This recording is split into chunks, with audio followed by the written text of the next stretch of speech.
你见过这样的汉字吗？从左看是北京，从右看又变成你好，一个小方块旋转变换，从3个方向看分别是石、家、庄3个字，把千里重叠、广大合并就变成了重庆。这些创意汉字成了真正的方块站了起来，3维立体，惟妙惟肖。这些视频作品的播放和点赞量在网上高达1000万，网友纷纷感慨，原来汉字还能这样玩，而做这些创意汉字的人就叫牛腩。那他究竟是怎么让这些汉字站起来的呢？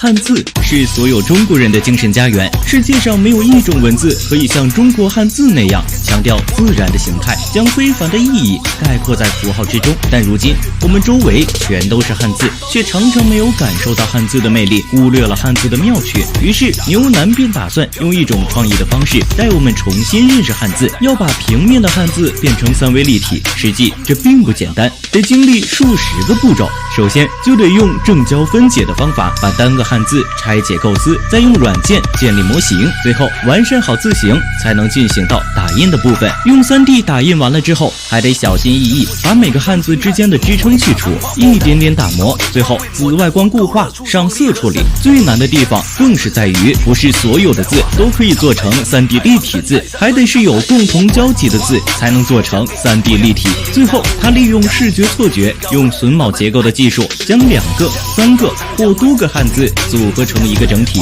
将2维的汉字变成了3维，从不同的角度观察，可以展现不同的文字。